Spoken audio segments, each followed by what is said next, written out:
2 ವರ್ಷ ಬಂದಾಯ್ತು. ಆಯ್ತು ರಾಮಚಂದ್ರ ಸರ್, ಕಾಂಗ್ರೆಸ್ ಪಕ್ಷ ಅಶ್ವವೇಗ ಚಾನೆಲ್ ಮುಖಾಂತರ ಸಮಸ್ತ ಕನ್ನಡಿಗರಿಗೂ ರಾಜ್ಯೋತ್ಸವದ ಶುಭಾಶಯಗಳನ್ನ ತಿಳಿಸ್ತೀನಿ ಸರ್. ಕಾಂಗ್ರೆಸ್ ಪಕ್ಷ ಸಿದ್ದರಾಮಯ್ಯ, ಡಿ ಕೆ ಶಿವಕುಮಾರ್ ಯಾರು ಅನಿವಾರ್ಯ ಅಂತ ಪ್ರಶ್ನೆ ಈಗ ಎದುರಾಗಿದೆ. ಒಂದು ಕಡೆ ಸಿದ್ದರಾಮಯ್ಯನವರೇ ಅನಿವಾರ್ಯ ಅನ್ನುವಂಥ ಕ್ಯಾಂಪೇನು, ಡಿ ಕೆ ಶಿವಕುಮಾರ್ ಕಷ್ಟಪಟ್ಟಿದ್ದಾರೆ, ಪಕ್ಷವನ್ನು ಅಧಿಕಾರಕ್ಕೆ ತಂದಿದ್ದಾರೆ, ಅವರು ಸಿಎಂ ಆಗಲಿ ಅಂತ ಬರ್ತಾ ಇದೆ. ಹೇಗೆ ನೋಡ್ತಾ ಇದ್ದೀರಿ ಸರ್? ನೋಡಿ, ಇವತ್ತಿನ ದಿನ ನಮ್ಮ ರಾಜ್ಯದಲ್ಲಿ ಡಿ ಕೆ ಶಿವಕುಮಾರ್ ಎಷ್ಟು ಅನಿವಾರ್ಯನೋ ಅದಕ್ಕಿಂತ ಹತ್ತರಷ್ಟು ಸಿದ್ದರಾಮಯ್ಯನವರು ಅನಿವಾರ್ಯ. ಏನಕ್ಕೆ ಅಂದರೆ ಈ ಎಲೆಕ್ಷನ್ ಬಂದಾಗ ಡಿ ಕೆ ಶಿವಕುಮಾರ್ ಕೆಲಸ ಮಾಡಿಲ್ಲ ಅಂತಾರೆ, ತುಂಬ ಕೆಲಸ ಮಾಡಿದ್ದಾರೆ. ಬಟ್ ಸಿ ಎಮ್ಮು ಸಿದ್ದರಾಮಯ್ಯನವರೇ ಆಗಿದ್ದಾರೆ. ಈಗ ನಮ್ಮ ಬಿ ಜೆ ಪಿ ವಕ್ತಾರರು ಹೇಳಿದ್ರು ಆ ಭಾಗ್ಯ ಕೊಟ್ಟಿಲ್ಲ, ಈ ಭಾಗ್ಯ ಕೊಟ್ಟಿಲ್ಲ. ಅವ್ರ ಕೈನಲ್ಲಿ ಎಷ್ಟಾಗುತ್ತೋ ಅಷ್ಟು ಕೊಟ್ಟಿದ್ದಾರೆ ಸ್ವಾಮಿ. ಬಸ್ ಫ್ರೀ ಕೊಟ್ಟಿದ್ದಾರೆ, ಅಕ್ಕಿ ಕೊಟ್ಟಿದ್ದಾರೆ, 2000 ರೂಪಾಯಿ ಕೊಟ್ಟಿದ್ದಾರೆ, ಕರೆಂಟ್ ಕೊಟ್ಟಿದ್ದಾರೆ, ಅವ್ರ ಕೈನಲ್ಲಿ ಅಷ್ಟು ಕೊಟ್ಟಿದ್ದಾರೆ. ಬಿಟ್ಬಿಡಿ, ಅದ್ರ ಬಗ್ಗೆ ನಮಗೆ ಬೇಕಾಗಿಲ್ಲ. ಈಗ ನಮ್ಮ ರಾಜ್ಯದ ಜನತೆಗೆ ಬೇಕಾಗಿರೋದು ಒಬ್ಬ ಒಳ್ಳೆ ಸಿ ಎಂ ಬೇಕು. ಇರಿ, ನಾವು ಮಾತಾಡ್ತೀನಿ, ಆಮೇಲೆ ಮಾತಾಡಿ ಸರ್, ಆಮೇಲೆ ಮಾತಾಡಿ ಸರ್, ಆಮೇಲೆ ಮಾತಾಡಿ. ನೀವು ಮಾತಾಡ್ಬೇಕಾದ್ರೆ ನಾವು ಹೇಳಿಲ್ಲ, ನೀವು ಮಾತಾಡ್ಬೇಕಾದ್ರೆ ನಾವು ಮಾಡಿಲ್ಲ.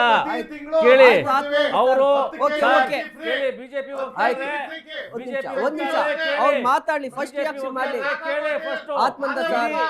ಬಿಜೆಪಿ ಹೋಗ್ತಾರೆ. ಕೇಳಿ, ನಾವು ನಿಮ್ಮಂಗೆ ಮಾತಾಡ್ತೀವಿ ಇಡೀ ದೇಶದಲ್ಲಿ. ಕೇಳಿ ಸ್ವಾಮಿ, ಕೇಳಿ ಸ್ವಾಮಿ,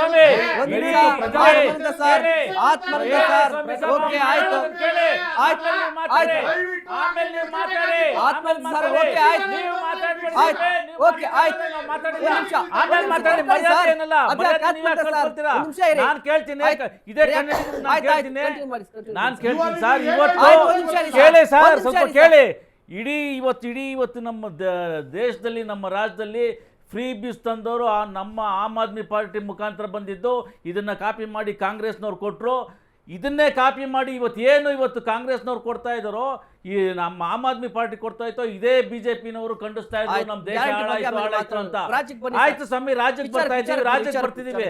ಆಯ್ತು, ಇವತ್ತಿನ ದಿನ ಕಾಂಗ್ರೆಸ್ನವ್ರು ಕೊಡ್ತಾ ಇದ್ರಲ್ವಾ, ನೀವೇನು ಕೊಟ್ಟಿದ್ದೀರಾ ಫ್ರೀ ಬೀಸು? ನಿಮ್ಮ ಕೈನಲ್ಲಿ ಒಂದೇ ಒಂದು ಫ್ರೀ ಬೀಸ್ ಕೊಡೋಕ್ಕಾಗಿಲ್ಲ. ಇವಾಗ ಒಂದು ಒಳ್ಳೆ ಕೆಲಸ ಮಾಡಿದ್ದಾರೆ, ಬೆಂತಟ್ಟಿ ಮಾಡ್ಲಿಲ್ವಾ? ಬುದ್ಧಿ ಹೇಳಿ, ಕಿವಿ ಹಿಂಡಿ ಬುದ್ಧಿ ಹೇಳಿ ಆ ಕೆಲಸ ಮಾಡಬೇಕೇ ವಿನಃ ಯಾವಾಗಲೂ ಅವ್ರನ್ನ ದೋಷಣೆ ಮಾಡ್ತಾ ಇದ್ದಾರೆ. ಸರ್ಕಾರ ಬಿದ್ದರೆ ಅವರು ಹೈಕಮಾಂಡ್ ನೋಡ್ಕೊಳ್ತಾರೆ, ಅದಕ್ಕೆ ಅವ್ರಿಗೆ ಸಂಬಂಧ.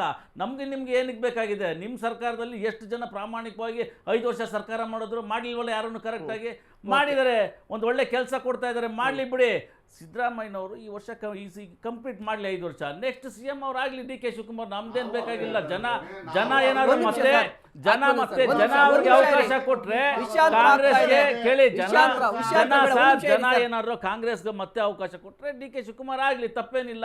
2 ವರ್ಷ ಏನಕ್ಕೆ ಬೇಕು? 2 ವರ್ಷ ಬೇಕಾಗಿಲ್ಲ, 5 ವರ್ಷ ಇವ್ರು ಮಾಡಲಿ, 5 ವರ್ಷ ಅವ್ರು ಕಂಟಿನ್ಯೂ ಮಾಡಲಿ. ಜನ ಏನಾದ್ರು ಅದು ಕ್ಯಾಕುರ್ಸಿದ್ರೆ ಇಬ್ರು ಬೇಕಾಗಿಲ್ಲ, ಬೇರೆಯವ್ರು ಕೊಡ್ತಾರೆ. ಜನ ನೋಡ್ತಾ ಇದ್ದಾರೆ, ನೀವೇನು ಮೋಸ ಮಾಡ್ತಿದ್ದೀರನ್ನ ಜನ ನೋಡ್ತಾ ಇದ್ದಾರೆ. ನೋಡ್ಲಿ ಬಿಡಿ, ಮಾಡ್ಲಿ ಬಿಡಿ. ಸರ್ವಣ ಸರ್, ಕಾಂಗ್ರೆಸ್ ಪಕ್ಷ ಅಲ್ಲಿ ಏನಾದ್ರೂ ಆದ್ರೂ ಕೂಡ ಪಕ್ಷಕ್ಕೆ ಸಂಬಂಧಪಟ್ಟದ್ದು ಅಲ್ವಾ? ಕಾಂಗ್ರೆಸ್ ಪಕ್ಷ ಅಂತ ಬಂದ್ರೆ ನೀವು ಯಾರನ್ನಾದ್ರೂ ಅಧ್ಯಕ್ಷರನ್ನ ಮಾಡ್ಕೊಳ್ಳಿ, ಕಾರ್ಯಾಧ್ಯಕ್ಷರನ್ನ ಮಾಡಿ, ಪ್ರಧಾನ ಕಾರ್ಯದರ್ಶಿ ಮಾಡಿ. ಬಟ್ ಸರ್ಕಾರ ಅಂತ ಬಂದಾಗ ಆ ಸರ್ಕಾರ ಇಡೀ ರಾಜ್ಯದ ಸರ್ಕಾರ, ಜನರು ಕೂಡ ಎಲ್ಲರೂ ಕೂಡ ಆನ್ಸರಬಲ್ ಆಗಿರ್ತಾರೆ. ಈಗ ರಾಜ್ಯದ ಜನರು ಒಂದು ನಂಬಿಕೆಯ ಮೇಲೆ ಕಾಂಗ್ರೆಸ್ ಪಕ್ಷಕ್ಕೆ ಬಹುಮತವನ್ನ ಕೊಟ್ಟರು. ಬಹುಮತವನ್ನು ಕೊಟ್ಟಂತಹ ಜನರಿಗೆ ಏನು ನಿರೀಕ್ಷೆ ಮಾಡ್ತಾರೆ ಜನರು? ಉತ್ತಮ ಆಡಳಿತವನ್ನು. ಬಟ್ ಈ 2.5 ವರ್ಷದ ಈ ಅವಧಿಯಲ್ಲಿ ಅಭಿವೃದ್ಧಿ ಅನ್ನೋದಕ್ಕಿಂತ ಸಿಎಂ ಬದಲಾವಣೆಯೇ ಜಾಸ್ತಿ ಚರ್ಚೆ ಆಗ್ಬಿಟ್ಟಿದೆ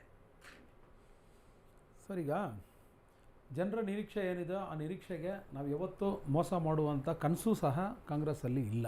ಫಸ್ಟ್ ಅರ್ಥ ಮಾಡ್ಕೊಳ್ಳಿ, ವೆರಿ ಕ್ಲಿಯರ್. ನಾವು ಬದ್ಧರಾಗಿದ್ದೀವಿ ಕೊನೆಯ ದಿನವರೆಗೂ. ಅಂದರೆ ನಮ್ಮ ಚುನಾವಣೆ 5 ವರ್ಷ ಏನು ನಮಗೆ ಕೊಟ್ಟಿದ್ದಾರೋ ಆ 5 ವರ್ಷ ಕೊನೆಯ ದಿನವರೆಗೂ ಅವ್ರಿಗೆ ನಾವು ಚಿರಋಣಿಯಾಗಿರ್ತೀವಿ. ಆ ಹೆಸರನ್ನ, ಆ ಒಂದು ನಂಬಿಕೆನ ಖಂಡಿತವಾಗಲೂ ಕಾಂಗ್ರೆಸ್ ಪಕ್ಷ ಎಲ್ಲ ನಾಯಕರು ಅದನ್ನು ಉಳಿಸ್ಕೊತಾರೆ. ಆಮೇಲೆ ನಮ್ಮ ಬಿ ಜೆ ಪಿ ವಕ್ತಾರರು ಅವಾಗಲೇ ಹೇಳ್ತಾಯಿದ್ರು, 27 ದಿವಸ ಆಯಿತು ಒಂದು ಮುಖ್ಯಮಂತ್ರಿನ ಆಯ್ಕೆ ಮಾಡೋದಕ್ಕೆ. ವಿರೋಧ ಪಕ್ಷ ನಾಯಕ ಆಯ್ಕೆ ಮಾಡೋಕ್ಕೆ ನಿಮ್ಗೆ ಎಷ್ಟು ದಿವಸ ಬೇಕಾಗಿತ್ತು ಸ್ವಾಮಿ? ಆರ್ಡಿನರಿ ವಿರೋಧ ಪಕ್ಷ ನಾಯಕ ಅಂದರೆ ನೋಡಿ, ದೊಡ್ಡದಲ್ಲ, ಅರ್ಥ ಮಾಡ್ಕೊಳ್ಳಿ. ಅದಕ್ಕೇನೆ ಆ ಸಂವಿಧಾನ ಹುದ್ದೆನ ಆಯ್ಕೆ ಮಾಡೋದಕ್ಕೆ, ಆ ಸಂವಿಧಾನ ಹುದ್ದೆ ಆಯ್ಕೆ ಮಾಡೋದಕ್ಕೇನೆ ನೀವೆಷ್ಟು ದಿವಸ ತಗೊಂಡಿದ್ರಿ? ಅದಕ್ಕೆ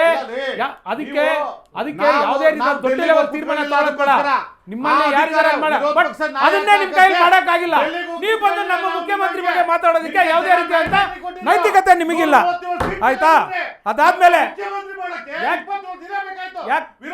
ಓರೇ ನೀವು 6 ತಿಂಗಳು ತಗೊಂಡ್ರಿ ವಿರೋಧ ಪಕ್ಷ ನಾಯಕ ಮಾಡಕ್ಕೆ, ಅದಕ್ಕೆ ಉತ್ತರ ಕೊಡ್ರಿ. 27 ದಿವಸದಲ್ಲಿ ಒಂದು ಮುಖ್ಯಮಂತ್ರಿ ಉತ್ತಮವಾದ ಮುಖ್ಯಮಂತ್ರಿ ಕೊಟ್ಟಿದ್ದೀವಿ. 6 ತಿಂಗಳಾಯ್ತು ಒಂದು ವಿರೋಧ ಪಕ್ಷ ನಾಯಕ ಮಾಡಕ್ಕೆ.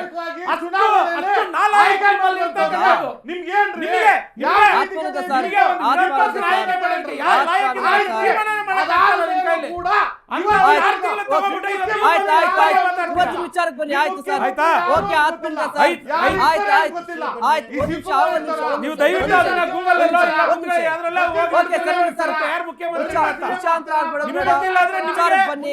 ನಿಮಗೆ ಏನ್ ನಡೀತಾ ಇದೆ ದಿನದಲ್ಲಿ ಅಂತಲೇ ನಿಮಗೆ ಅರಿವಿಲ್ಲ. ಆಗಿರುವಾಗ ನಿಮ್ಗೆ ಏನಂತ ಹೇಳಕ್ ಸಾಧ್ಯ? ನಾವು ಆಯ್ತು, ಒಂದು ಬ್ರೇಕ್ ತಗೊಂಡು ಕಾರ್ಯಕ್ರಮವನ್ನ ಮುಂದುವರಿಸ್ತೀನಿ. ಆಯ್ತು, ಒಂದು ಬ್ರೇಕ್ ತಗೊಂಡು ಕಾರ್ಯಕ್ರಮ ಮುಂದುವರಿಯುತ್ತೆ. ಎಸ್ ವೀಕ್ಷಕರೇ,